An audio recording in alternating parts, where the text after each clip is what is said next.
Hey guys, it's Di from Being Mommy with Style. Today I want to talk a little bit about the Oceaneer Club, the Oceaneer Lab, and It's a Small World Nursery on board the Disney Dream Cruise that we just got back from, and we had a fantastic time.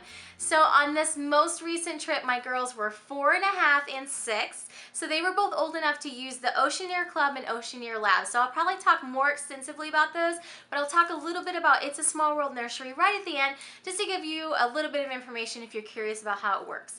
So the Oceaneer Club and Oceaneer Lab are a kids youth activity center that is supervised. So there are youth counselors there, and they have a secured system to let the kids in and out, and for parents to pick them up as well. So I'll talk a little bit about that. And you'll see here their Oceaneer bands that they use to get in and out of the club. You can get these and rent these, and you can actually turn them back in and not keep them, and you don't get a charge then. But we opted to keep one set of these, and I wanted to show them in a video. You'll notice that they look a little bit like magic bands, but they are in fact Oceaneer bands, and I will let you know how these work with the Oceaneer Club system. So the Oceaneer Club is on one side and the Oceaneer Lab is on the other side, and they are connected by like what I call a mess hall or eating area down the back, and that can be closed off to allow one side to have an open house while the other side is secure, and vice versa, or it can be all open for open houses for the whole time, or secured so kids can only be in there and parents aren't allowed in. So how it works is on the first night there was an open house where the parents could come in and see the whole area, and once they go to actual programming or actual kids activities, it's a secured area and parents aren't allowed to come in unless you're coming in to pick up your child. The kids did all kinds of activities, and my older daughter Isabella, my 6-year-old, she especially loved it. In fact, one of the days she was literally in there for about 8 hours. We kept going to see if she wanted to come eat dinner with us. No, she was busy. She was just going to eat dinner there. And we would go in to see if she wanted to see a show. No, she was very busy with her friends. She stayed in the Oceaneer Club. So it was a really great system and really unique, because this is the first trip where we've really had that available to us, where the kids could go do their own thing. And then my husband and I had a chance to go out to dinner, do adults only things like go to Senses Spa. We went snorkeling, and I'll talk a little bit about that as well, because the Oceaneer Club and Oceaneer Lab, when you dock on the Castaway Key day, the youth counselors actually go off the ship and they go over to Scuttle's Cove, which is on Castaway Key, and that becomes a secured area where you can drop the kids off for a little while and go to the adults only beach, Serenity Bay, or go snorkeling, or just have some adult time. So that really worked out well. At the Oceaneer Club and Oceaneer Lab on the ship, it's on level 5, and we actually learned that level 5 is really designed with the child in mind. It was really neat to sit down with Natalie, the youth activities director on the Disney Dream, and learn more about the ship, and also Trent, the cruise director, and Daniel, the hotel director. We had a chance to talk to them as well. We found out that level 5 actually has a lower ceiling height than all the rest of the levels to make the kids feel like it's designed for them. It has a lower ceiling height, so it's closer to the children, and that's the level that Bibbidi Bobbidi Boutique is on in the Pirates League. It's also the level that the clubs are on in the nursery. So everything is kind of designed with their size and scale in mind on that level, and I thought that was a really cool detail that they thought to put in. So for the Oceaneer Club, I signed up the girls before we left, and I made a password that I had to put in on the computer, and it saved and registered them before we got on the ship. You can also register them the first night or on the ship as well. Then once we got into the ship at open house, since I already had registered them, we got their 2 bands, and they secured them on the girls. So they clipped just like a magic band, and then they actually put a little retainer on them, and it clipped down and secured it so it couldn't come off. And that way the bands don't get mixed up between the kids and things like that.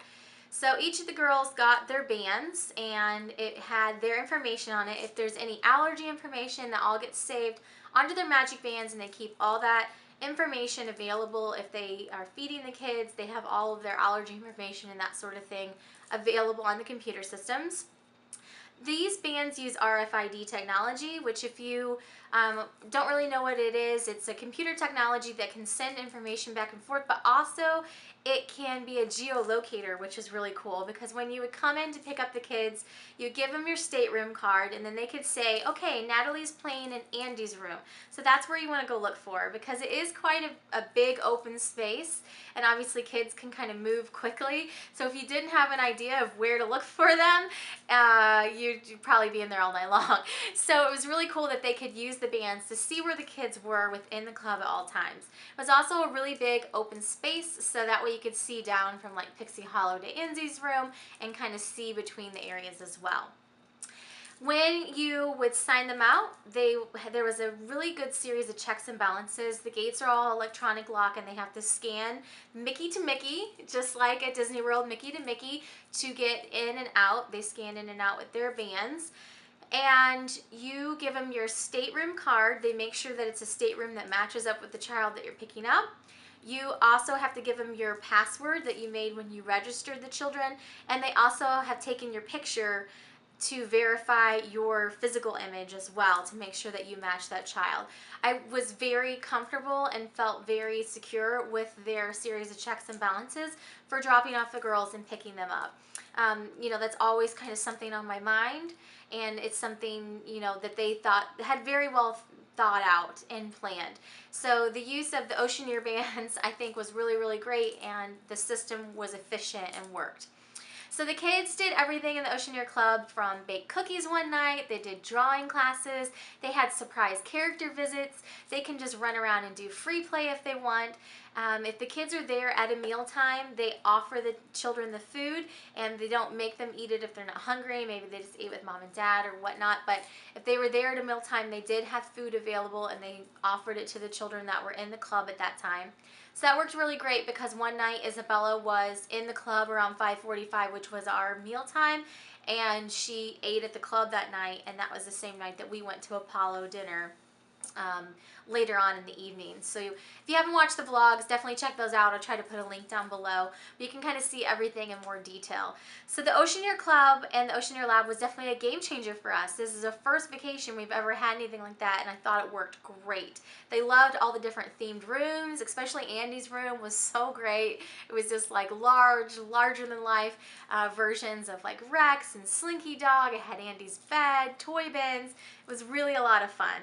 There's also the Star Wars area, had the Millennium Falcon, and an animator studio for Isabella. I think she really loved the Oceaneer Lab side. In fact, I think that's where she spent most of her time. So the Oceaneer Club and Oceaneer Lab definitely got thumbs up for my girls. They loved it. And the youth team, I can't leave them out. They were amazing. So just by serendipity, the very first night that we were going down to the Oceaneer Club open house, my Natalie happened to meet someone in the hallway, and her name was Natalie, and they hit it off instantly because, you know, name twinsies. And so from then on, my Natalie, my 4-year-old Natalie, would always look for Natalie when she would go into the Oceaneer Club. And she just was always looking forward to seeing Natalie. As it turned out, I found out the next day that Natalie at the Oceaneer Club was actually the youth activities director. And so I thought it was so great that Natalie had just instantly gravitated to her, and I thought just how in-depth and into everything she was with the kids. I mean, she was, you know, chatting up all the kids as they came in. It was just really great to see that rapport there with all of the youth team, all of the counselors, and the kids. All the kids seemed like they're having a great time, and it was just very well set up, so we really, really enjoyed it.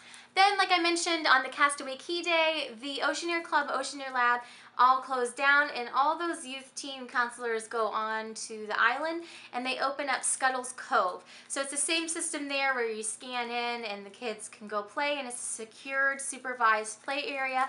And we went off and went snorkeling and had an amazing time, and then ended up back over there to pick the kids up. It did close, I think, at 4 o'clock, which I didn't realize it closed a little bit earlier than like call time, which obviously, duh, they have to get back on the ship too. But we were like running over there right at 4 o'clock to go get the kids. But again, the great thing is the wave phones worked on Castaway Key as well, so they sent you reminders. Scuttle's Cove is closing in 30 minutes, etc. please come get your children.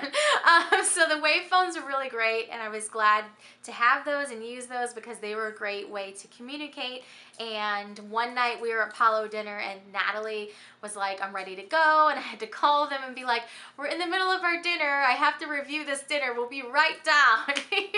Like we're wanting to enjoy dinner. So you can call them and let them know like, okay, I'll be 20 minutes and then we'll be down there, or we're all the way on the other side of the ship. So the wave phones were a great way to have that communication with the club, being able to get a hold of you to let you know that your child is ready to go, and for you to be able to call the club and let them know I'm on my way if you needed a little bit of time.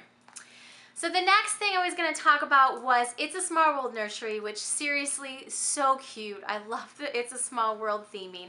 So we didn't use the nursery on this trip, obviously, because my girls were older and out of the age bracket, but it's for the 0 to 3 age kids on the ship. And I believe they said they average anywhere from 40 babies to 100 babies in the busy season on the ship at any time. So generally there are an average of 20 hours that the babies can use, and if some of the parents decline that they don't want to use the hours, then more of those can get divided out between the families that are wanting to use them. The difference between the Oceaneer Club and Lab, that's for the older kids, between It's a Small World Nursery is there is an hourly charge for It's a Small World Nursery, which is $9 per hour. And they do have a 1 to 4 or 1 to 6 counselor ratio in the baby area, so there's a much smaller ratio because obviously it's a lot more hands-on. There's no specific programming in the It's a Small World Nursery, but they do occasionally have characters come by and just say hi to the babies and maybe play with them for a few minutes. So I thought that was really neat that they thought of the littlest ones too, because the toddlers are going to get a lot of enjoyment out of the characters just as much as the older kids. I mean, I know when I brought my girls when they were 2 years old to Disney World, they loved seeing the characters and I loved seeing their face light up. So I really enjoyed seeing the nursery. They had a play side set up where everything's miniature. They have tiny little tables and a tiny little potty just in case they have any kids, toddlers in there that are working on potty training. Lots of toys for the kids to choose from, lots of mirrors. Everything was bright and down at their level. And then in the back they have a row of cribs in case any of the babies need to take a nap, and rocking chairs. It's really nicely set up, and it definitely looked like something that we would use if we had a child in that age bracket. Hopefully you guys enjoyed hearing a little bit more about the Oceaneer Club, Oceaneer Lab, and It's a Small World Nursery. Definitely let me know if you have any questions down below. I really enjoyed our time checking out those areas, and thanks again to Natalie, the Youth Activities Director on the Disney Dream. My family absolutely adored you, especially my Natalie, and it was great to be able to chat with you and learn a little bit more about the youth activities. So that is it for today. Let me know if you have any questions down below, and thanks so much for watching. Have a great day.